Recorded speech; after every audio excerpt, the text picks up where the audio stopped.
ยังบ่หลับยังบ่นอน มาสิพอต้มกันสบายดีมื้อนี้มิมีกับซันนี่จะมาห่อข้าวต้ม เขาชิฮอข้าวต้ม ห่อแนวใดบ่ฮู้เอ้ยเอาเท่าอันนี้มาให้ อันนี้เขาเป็นใบตอง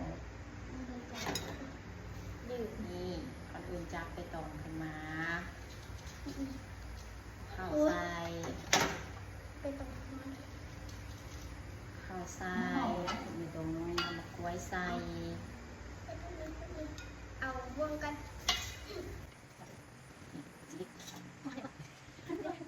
อันนี้กูก็งานที่อยากไปมอกกูจะจ่ายไปไหนเขาแล้วนั่นเป็นอัน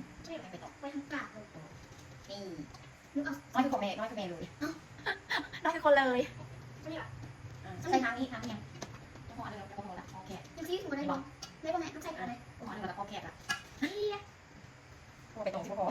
มาห่อกันตัวนี่จะใส่ไว้ที่งานที่สุด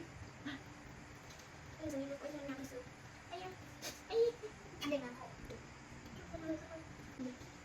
ไปตรงค่ะ ของไม่มีถ้าจะเด็กตอนเนี้ยลูกไม่ได้บอกวิธีการ ขาดเลยค่ะ อันนี้จีตก มองจริงใส่ เท่านี้ค่ะ ขาดตรงนี้ไปลองขาดเลย ใช่เท่านี้แค่นั้นก็ เอาไปเอาเกียร์เข้าไป อันแรกมันได้ ให้ดูไปให้เห็นไปเป่าเลย ไม่ถึงแล้วแล้วก็เมื่อไหร่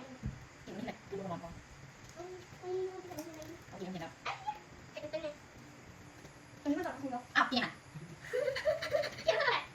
ตอนจะไปเอาไปเอาแล้วแม่ก็ครับอันนั้นไปก่อนแม่ก็ครับแม่ก็ครับ โอเคเอาไปบาย บายพี่ก่อนยังไม่ได้เล่นซ้ำมีได้คนอื่นทำให้ไม่เอง นั่งยันเทดู ไม่ก่อนเองที่ก่อนมือเดี๋ยวมีงานโทรจะมาหน่อยก็เทิมบายขอพาขับตัวมาเด้อสบายดีเนาะตอนนี้เป็นยามค่ำคืนยังบ่หลับยังบ่นอน มาสิพอต้มกันก่อนอื่นไปเอาบวงเอาส้มบวงอะไรเดี๋ยวได้ค่ะกันคือตอนนี้ถูกเช่าแล้วกำลังจะนอนไม่แอบสั่งประตูข้าวต้มเร็วๆแล้ว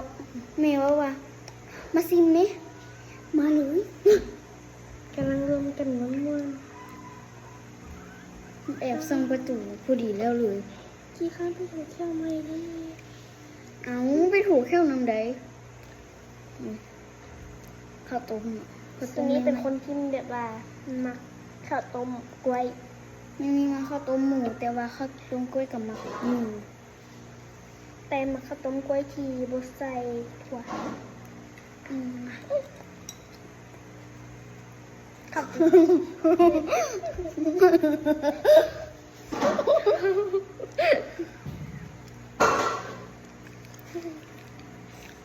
เชื่อบ้าง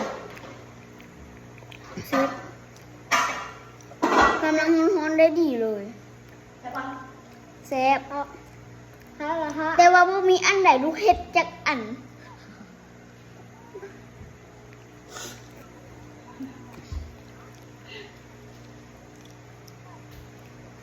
น้ำแซ่บใช่ไหม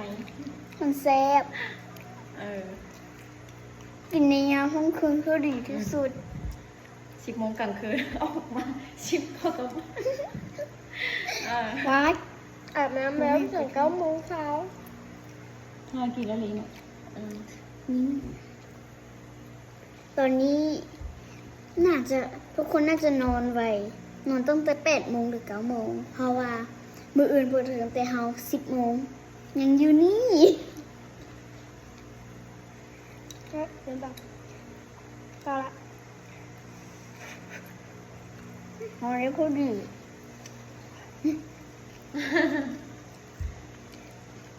แซ่บ คำแรกที่รู้กันเข้าไปก็คือมันแบบ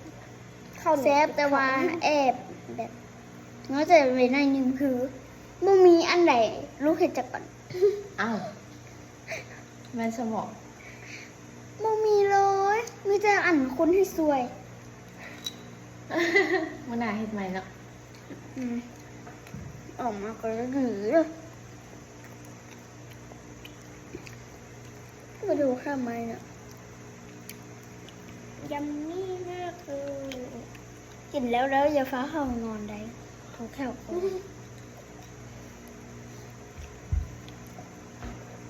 คิดว่าจะได้กินมื้ออื่นแหละ สุดท้ายถึงมื้อนี้เลย เห็นแม่เอิญน้ามีบ่ว่าอัน ออกไปดีกว่าบอก พากันแอบช่องเบิ่งแล้วแม่เห็น เลยมาเกลือเลยบอกหอมเบื่อเนาะอืม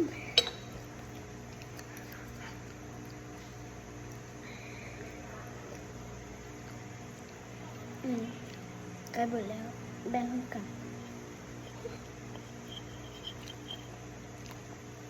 แบ่งคนงานเข้าเทียมกันเนาะจะเอ่อน พวกเขาเช่นกันเลยว่าจะบ่เท่าเสียงกันเลย อืม จับหามากินข้าวต้มยำแน่ ไม่มีมากินข้าวต้มอยู่บ๊ายบายไปถูเที่ยวนอนก่อน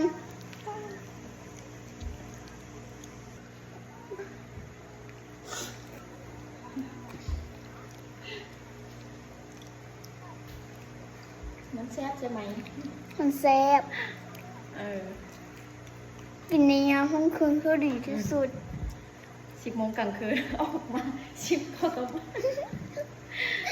ว้าย อาบน้ำแล้วถึง9 โมงเช้า ทานกินแล้วลิ้น นี่ตอนนี้น่าจะทุกคนน่าจะนอนไวนอนตั้งแต่8 โมงหรือ9 โมง เพราะว่ามื้ออื่นเปิดเทอมแต่เฮา10 โมง ยังอยู่นี่ เอ๊ะเดี๋ยวบอกพอละ เฮาได้พูดดี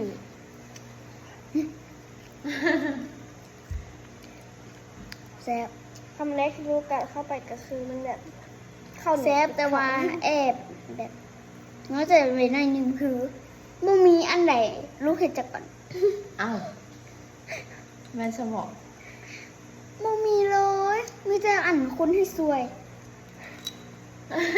มันน่าเฮ็ดใหม่เนาะ ออกมาก็จะดีเลยมาดูข้ามไหมเนี่ย ยำนี่มากเลย กินแล้วอย่าฟ้าเข้านอนได้ทุกแถวก่อน คิดว่าจะได้กินมื้ออื่นแหละ สุดท้ายถึงมื้อนี้เลย เห็นแม่เอิญน้ามีบ่ว่าอัน ออกไปดีกว่าบอก พากันแอบช่องเบิ่งแล้วแม่เห็น เลยมาเกลือเลยบอกหอมเบื่อเนาะอืม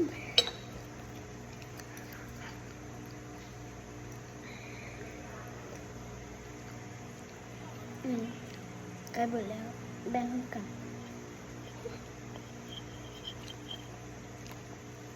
แบ่งคนงานเข้าเทียมกันเนาะจะเอ่อน พวกเขาเช่นกันเลยว่าจะบ่เท่าเสียงกันเลย อืม จับหามากินข้าวต้มยำแน่ ไม่มีมากินข้าวต้มอยู่บ๊ายบายไปถูเที่ยวนอนก่อน